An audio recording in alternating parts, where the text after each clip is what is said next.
Hey everyone, J-Rod Plays here, and today I'll be making a video on how I was able to get the top 10% for the Guardian games. So whenever you're trying to get your skimmer and you're trying to keep your skimmer, one of the objectives is to get a top 10% in the competitive playlist, the Guardian Games competitive playlist. And when you do so, you also get access to the platinum tiers. So as you see here, I'm on the platinum tier right now with the best in the tower score, and it's actually not as high as some people have made it out to be, like on Reddit, for example. People have been talking about like being in the 300,000s. For me, I was able to get it at the top 10% with 283,000, and I think it was just 280, which was the threshold. I don't know if Bungie has it just set at a threshold and it's really a top 10% in the community, because in the previous seasons it always felt like once you hit a certain score, regardless of how late it is in Guardian games, you're still going to get top 10%. So it may just be like 280 is the threshold, or somewhere around 275 maybe be the threshold. But once you get to that 275, 280 mark and you get your top 10%, you'll immediately get the skimmer, and the skimmer will just pop in out of the corner. And even if you have the other one already equipped, you don't have to like get another skimmer. This one will just convert into the exotic skimmer, and you can keep it past the event. So the best way to do this is to go to an LFG or to go solo. So I'm going to cover the ways that you can do it both ways. It doesn't really matter if you're the LFG team or if you're solo, as long as you follow specific guidelines on how you go about clearing whatever the rotational nightfall is that day. You'll be able to get your 300,000, roughly 280,000 score in. Especially if you're solo, you'll get more points because you don't have to worry about somebody accidentally killing the champion with some type of an AoE, or hitting him with like a really powerful move, or hit him accidentally with like a rocket or something. Especially if it's overload champions, you have to be careful not to have your artifacts set to where you have the overload rocket launcher, because when you have that, you can one-shot the overloads and then you'll lose points. And so the first thing that people are going to talk to when trying to get champions and trying to get the biggest score out of the champions is to finish the champions. And not only do you have to finish the champions, but you're going to want to set some type of a keybind so that you have an emote ready, and then you can go into the finisher. So I have my emote next to my keyboard on like a small little line of macro keys. You can also put it on a mouse, for example. If you have your mouse button that you're not using, you can put it on your mouse button and then hit your finisher key. But you actually have a little bit of leeway. You can actually hit your finisher from having your emote going and then taking a step and hitting your finisher. So if you're not quite close to the champion, it gives you like a little half second to a second delay before it doesn't give you the insult to injury medal. And the reason why the medals are important is because the scoring system is going to give you more points to the medals. And I think that's what a lot of people don't realize when it comes to giving advice. A lot of times when you're looking at LFGs, you're just seeing, oh, just finish them with an emote, and that's how you're going to get your score up. But it's not just that. It's actually the medals that make a difference. So what you're going to do is you're going to come in here, you're going to come into your triumphs, and you're going to the Season of the Wish, and then into the Vanguard medals, and this is actually how it's scored. So the insult to injury medal is going to be one of these medals here, and the reason why you get so many points when you do that is because you're getting the finisher medal and you're getting the insult to injury medal. And so what that's going to do, that's going to ramp up your score. You're going to get about 10,000, 11,000 points per champion. But what people don't know is that you actually also get points for the orange enemies. And so the orange enemies themselves, they range in score. Sometimes they only give you a few thousand when you get the insult to injury. Sometimes they give you like 6,000 or 7,000 when they give you the insult to injury. So you want to try to make sure that not only are you finishing the champions and any of the yellow bar enemies, because those can also give you 6, 7, 8, 10,000, depending on the yellow bar that you're finishing, but also the orange enemies are going to give you good chunks of that. So you're going to want to make sure that you're doing enough damage, that you're getting them down into their finisher. Be careful, because sometimes the health will rubber band back out of the finisher, so you want to make sure that you have a way to survive in front of them. So you can drop a well, you can drop a rift, you can just be ready with a healing grenade. However you have your build set up, you want to make sure that you're in there and that you have some type of a theme going with your build. So yesterday when I was doing it, I was a stasis and solar day, so I was either on solar trying to get my score up or stasis trying to get my score up. I did choose stasis for the first day to get my big score, because I was just trying to control the champions for myself and my teammates, and stasis is a great way to do that. And I'll go over the builds once I kind of cover the way the scoring system works. At the end of the video, I'll go into the two builds that I use in order to make sure that I got my score, and that way you can do the same thing. So the reason why I'm bringing up the score and I'm bringing up the medals is because you'll see that you get, for example, Solar Spree. So if you rapidly defeat 5 combatants with the solar damage from weapons or abilities, so if I'm running, for example, a grenade build and I'm using my sun bracers and I coat the whole ground with sun bracers and I kill everything in a short period of time, I'm going to get a Solar Spree, for example. You could do the same thing with any kind of solar weapon. So if you're using a weapon that does a lot of damage in a certain area, like Chico's Divination, for example, and you get a bunch of solar kills, you're going to get rapid kills for that too. You do the same thing with stasis. So if you're running your stasis class and you got a lot of frozen shatter ability going on, which is really good with the artifact this season, you're going to get a lot of stasis medals. And so it's not just about killing all the enemies, and it's not just about finishing the champions and finishing them with the emotes. That'll get you there, but as long as you also have some type of a theme with your build, so you're pairing your solar build with solar weapons, you're pairing your stasis build with stasis weapons, and you're sticking with those, and you're getting primary kills, for example. There's a primary ammo and a special ammo, heavy ammo spree. If you're getting the primary spree, primary rampage, and primary frenzy, those are going to also up your score, and you're going to get a lot more out of the same enemies as you're pushing through. So not everybody's going to talk to this in their video. A lot of people will just say, oh, you just have to emote and then finish. But if you're trying to get this done with a bunch of randoms, whether it be from LFG or whether it be from the recreational or the competitive playlist matchmaking, you're going to still run into a situation where you're going to have to pick up the score yourself. And the way that you pick up the score yourself is to make sure that you're getting those finishers in, cooperate with your teammates. Even if you have to let them take the score from you, you still get credit for the total score. So if you find that there's somebody in there with you and they're random and they're getting up and they're getting on the emote ready to go and they're going to finish, let them finish. Don't fight them for it, because a lot of times what will happen is you're both shooting them, trying to get them low, and you end up killing the champion and losing that score. And so that's going to be where you're going to get the most points from, is doing your sprees, getting your rampages all together, and getting the finishers all at the same time. And so this is going to be the way that you're going to get your maximum score. And so now that I've kind of gone over this, I'm going to go ahead and show little clips of me doing these things and kind of show how that affects the score, so that way you can kind of see what I'm talking about live, and then you can understand, okay, this is what it looks like, this is how it goes for the score, and you'll see me actually I'll show the run where I actually got lucky. I was able to get into a run midway through of people who were actually doing it properly from the competitive playlist. I also got a max score with LFG, but my biggest score was, funny enough, with just a random match-made competitive playlist as I was grinding the event. And when I popped in, they were midway through the run, making sure they killed everything. And also, too, when you're at the boss, if a boss has phases in which they spawn in enemies, that's another important thing to keep in mind, is you're going to see that there are phases in which you have less damage that you're going to put on the boss. You don't just want to zerg the boss down, because the boss will spawn more ads. You kill those ads and then you pop the boss, and that's how you make sure that you're maxing out and getting that done. So here's an example of me coming up on the very first champion on the Nightfall. What you'll see is I try to make sure that the champion is in his shield as I'm dropping down on him. And there's going to be one or two down here on this particular Nightfall. Sometimes they're just a barrier, sometimes a barrier and an unstoppable. And so I'm getting the champion to the point where he's barriering up, and I'm going to drop down on him and make sure that I get him finishable, do my emote, and then get the finisher in.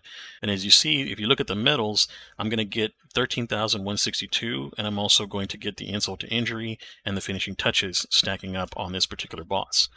Then I'm going to shoot up, and I'm going to try to work on the barrier hobgoblin. Now for the hobgoblins, I was using the pistol. I was using the rocket pistol because it pops their shield pretty quickly. And then I was switching back to my primary to get him, chip him down and freeze him, so that way he can't really go anywhere. And then I'm sitting there waiting for my teammates to weaken him so that I can pop my finisher. Now unfortunately my teammates don't do it, so I got to hit him one more time, get my emote back in there, and then boom, I'm getting 11,700 for that one. So they vary. They're not always the exact same on the score, but that's an example of finishing the champions, and that's going to be the biggest chunk that you can get per champion, per enemy, when you're trying to get your score up to the top 10% level. Now this is going to be an example of a lesser known source for high score, is actually killing the orange bars that I discussed earlier and getting those with the insult to injury finisher. So as you see, I'm emoting here, I get the insult to injury, and that one orange bar alone is worth 6,000 points. That's huge because that's about what a champion would be worth if you just finished it without doing the insult to injury, without doing the emote. And this is why it's important to kind of seek out sources of information beyond, because if you didn't know that, then you would skip so many good additional sources of points that are going to be like extra roaming champions, basically, and there's a ton of orange bars that you can take advantage of in a lot of the Nightfall scenarios. Now, as you see in the background, this is what happens when you're on a team of people who really don't know what's going on, because they push the boss, and in this case, there's 2 waves of enemies that the boss has on that floor that we could have exploited to get higher score. Same thing on this floor. You'll see that the other 2 guys are just straight zerging the boss because that's what you're used to doing when you're doing this Nightfall. But you don't want to do that. You want to chip him down very slowly, because on this floor, in addition to him having the changing guns mode where he slams the ground and changes guns, he actually also summons 2 large groups of enemies, a couple hobgoblins and a bunch of goblins in between his health phases. So chip him down, get your 2 extra sets of enemies so that you have more score, and then hop down to the bottom and get ahead of him, so that way you can kill these enemies as well and clear the floor and get ready for him. So that's what I do. I'm trying to get ability kills so that I can get my bounties done in this particular video, and also to get additional score. You get those ability kills, you get those streaks up, you'll get additional score from that. And then I'm setting this up so that it just kind of ticks at the boss and hoping that the enemies are going to spawn little by little, but as you see, my teammate hits him with a super. They kill the boss before we can really get into this wave, and we lose a bunch of points there. I only get 250 on this one.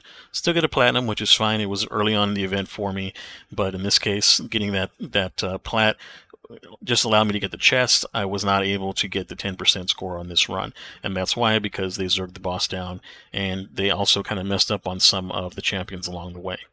So don't forget to give your teammates the commendations regardless as you're trying to get your score up. I'm still trying to get commendation score for my Guardian ranks. It's just been a slog since I haven't played a whole lot this season like I normally would. I'm going to now go into what it looks like when you do this correctly.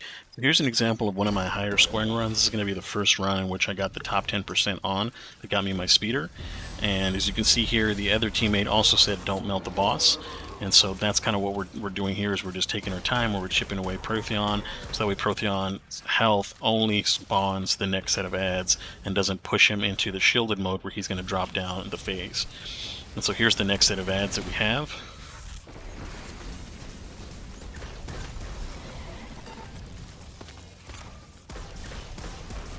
And as you can see, we've killed those ads, and now we got a second spawn. And again, here I'm going for the ability kills. And again, keep your eye out too for any additional orange bars if you can, so that you can finish those and get that larger set of score from them.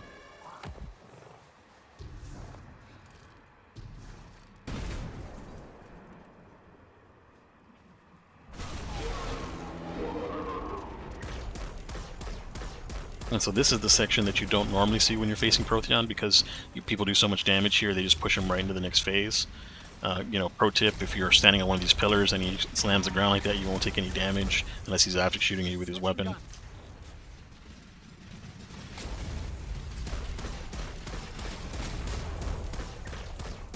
As you can see, we slowly chip him down, maybe just before he gets to that last health section where it says the modular at the bottom is when he spawns this next set. Also, do your best to try to pick up any orbs if you have something that'll allow you to pick up orbs past your super, so that way you get points for picking up orbs.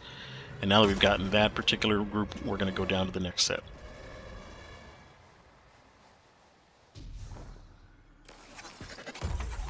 Now here I'm popping my super so that I can get points, get the Let There Be Light medal as well. That's going to give me 3,000 points just for getting that large group of kills.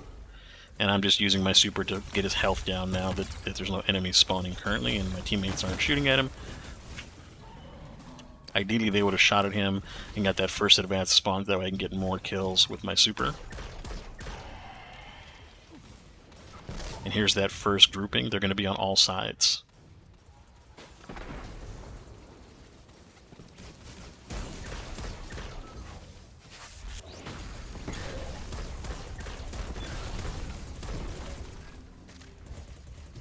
Okay, now we can chip him down to about half of this health pool here.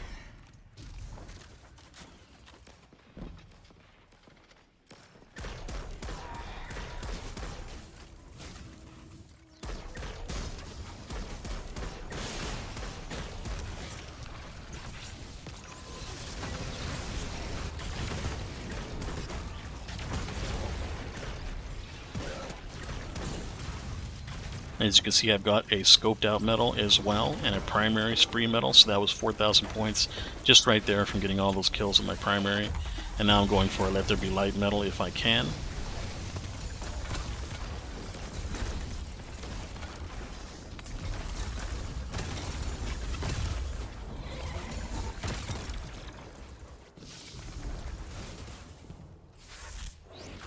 And so now we've pretty much gotten all the enemies killed that we can. 276 is about as much as we're going to get out of this particular run. I don't know how much we would have gotten if I would have been there earlier on, if we could have gotten some of the orange bars killed early on. There's one at the beginning that I'm not sure that they finished, but 280 is that threshold that I was telling you about, where you get the platinum tier achieved.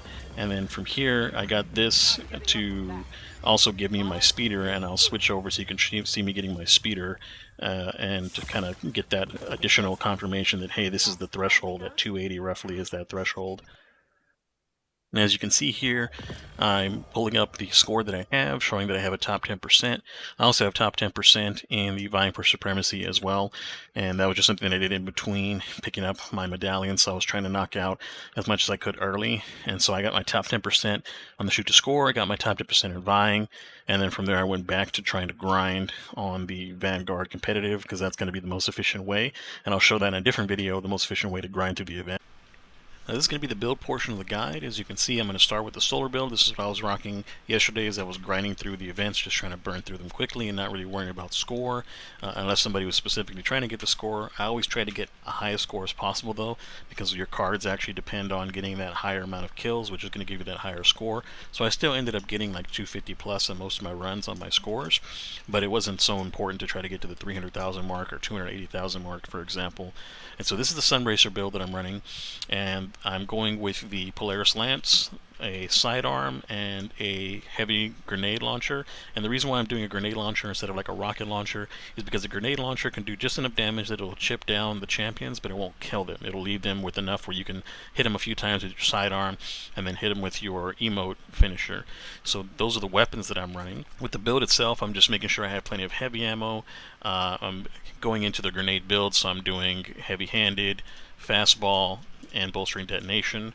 The arc threat in this case for this, I guess this week, it seems like it's maybe day by day, but for so far I think the last 2 days have been arc resistance, or for an arc threat, and then concussive dampener, because a lot of the enemies are going to do a bunch of AoE damage to you, especially in the nightfall that I ended up running over and over again.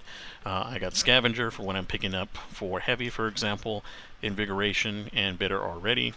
I have proximity ward for when I'm getting the finish. I get a heavy overshield, so that's going to allow me to survivability, that I can kind of stand there with my emote while my teammates are chipping it down, and then I'll have low health, but I'll still finish the enemy, and by the time that I get out of the finisher motion, I'll be able to, or should I say finisher animation, I'll be able to still get my health back pretty quickly because the shield has lasted long enough for health regeneration to start. And then bomber for when I pop my class ability, I get my grenade energy back. Time dilation, so that way if I do have any kind of an armor charge, I can keep that going again. And that's just something that I have sitting on here all the time. It doesn't necessarily fit into the build unless I was running, for example, a perk where I'm expending a lot of my armor charges, so you could switch this off. Maybe you had additional resilience somewhere, you can switch this off for grenade kickstart, and then you'll have plenty of spending on your armor traits. So I just have that on there. You can actually swap that to whatever you like. Now for the artifact, the most important things that are on beyond the artifact, or whatever you're using for your champions, you're going to be getting Kindling Trigger, Flint Striker, Torch, Heart of the Flame, Wish into Being, Revitalizing Blast, and Razor Precision. Those are all going to tie into your solar class. If you're playing solo, of course, you're going to want to switch one of these off for Solo Operative. So you can switch off Wish into Being for Solo Operative. That way you have more damage when you're by yourself. For the weapons, I have a Kinetic Tremors. That's going to actually do a good amount of damage once you get in there on a champion, and it's going to keep them kind of stunned and keep them from recovering as well. I have the Vorpal and Demo set up here because I'm running a grenade build, so this is going to help me reload when I'm throwing my grenades around if I have my grenade launcher out. Vorpal for that additional damage to the champions. And again, since it's a grenade launcher, it'll do enough damage, but it won't kill them. This also matches the Solar Surge, so it's Solar and Stasis Surge. and that way you get that additional bit of damage. And then of course Polaris Lance, it's important because Polaris Lance serves two purposes. It'll stun the unstoppable champions, it'll also stun the barrier champions if you're Radiant. If not, I've got my Buzzard as a backup. That's why I'm rocking the Buzzard for the most part. I hardly ever take this out because I'm trying to get the elemental sprees. Whenever you're on your grenade build, you're going to get a lot of demolitionist sprees from your grenade kills, and then you're going to get a lot of the elemental sprees because you're going to be doing solar damage, matching your solar subclass with the solar grenades. And so that's going to be the solar build. This one is just kind of for ripping through the Nightfall and trying to get through it when you're grinding. Now I'm going to switch over to the stasis build so you can kind of see how a control build works for the Nightfall. So that way you can keep the champions in place for your teammates to get in there and your teammates finish them, or yourself if your teammates aren't taking that initiative. Now for my stasis control build that I run, it's going to center around the Wicked Implement. So for the Wicked Implement, anytime you shoot things rapidly, you're going to end up building up slow charges, which are eventually going to freeze your target. And so that's going to serve multiple purposes, because when you're facing overloads, for example, the slow effect will stun the overloads.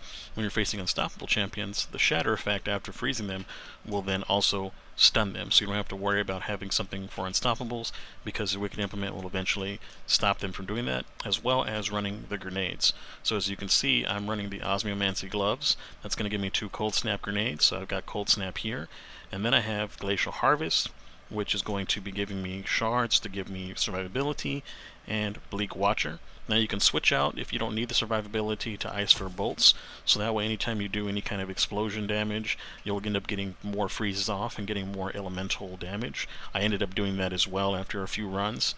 And then you can also switch some of these things off, deciding if you're not going to go with the Elemental Harvest section, you're not going to need the Stasis Shards to track to you, and you're not going to need Collecting Overshield, so you can switch these off to either stats if you want more stats. You can switch them off to, for example, defeating frozen targets, getting Orbs of Power, so you can get more points that way, so you can just swap that off there. This one's going to give you class ability energy back for survivability. You can keep that or switch that. This I kept for just specifically these stats. You can still switch that off to something else that's like a 10 resilience, like here, like Whisper of Impetus, for example, if you really just didn't want to have this here, but I have this here for the stats. But otherwise, you were going to go with Durance, stats, bonds, and refraction, and again, you can change those how you'd like them if you're going with Ice for Bolts instead.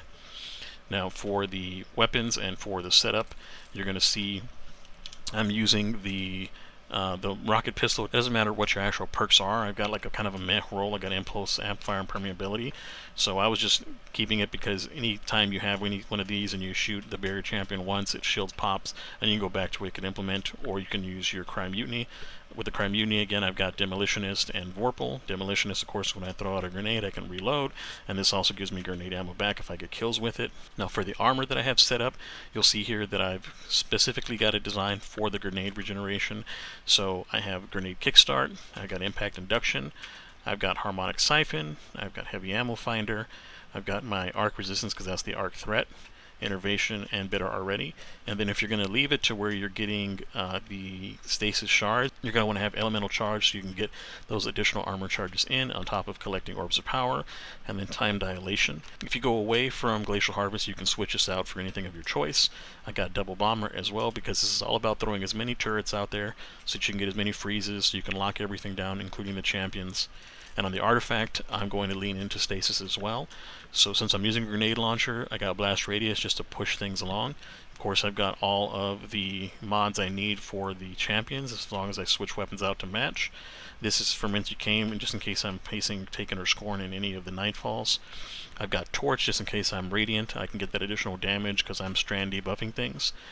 I've got the Origin perk specialization, just in case I'm using one of these weapons, just to help push along again to get to these later two that are really for stasis.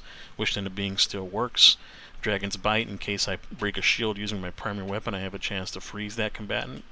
Pillar of Ice is the big one because when you defeat frozen targets, it spawns stasis crystals. And then if you shatter a frozen target, stasis crystals are going to deal increased damage, and then it also slows targets as well. So that's pretty cool and a nice additional kind of tweak to some of the stasis kit.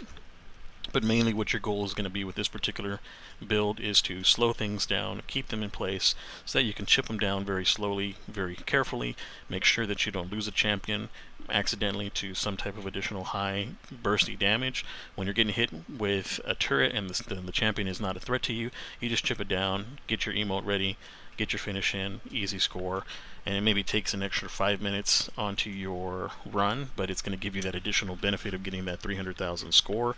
And if you're doing this with an LFG and they're kind of up in the champion's face, and they're the ones that are always up in the champion's face with the emote, you'll be the one to help chip them down, and you're going to make sure that they get their finish, so that way you can kind of sacrifice your score so they can get their score, and in the end you get the team score, so you're a good team player in that respect. So that's pretty much it for the two builds, and that's the way that I got my top 10%. If you guys have any questions, or if you think of anything that you'd like to add, you can always add that down in the comments, like, hey, I did this, this, and this helped me get my top 10%. If you go in there solo, you have a much better chance of controlling your score. Of course, you have to make sure that you survive. And if you're going there with an LFG off LFG, try to find a group that is going for that 10K, so that way you all have kind of that same mindset, and make sure you're finishing the orange bars in addition to any yellow bars and the champions, and you should be good to go. Hope you guys get your top 10%, so that we don't have to worry about getting 1,600 medals or doing any other objectives, because 10% to me seems to be the most quick and easy way in my mind to get the skimmer permanently, and hopefully this guide will help you do that. I'll see you guys in the next one, because I got a couple more Guardian Games guides coming out. Thank you to all my new subscribers, and thanks very much for watching to the end. See you guys in the next one.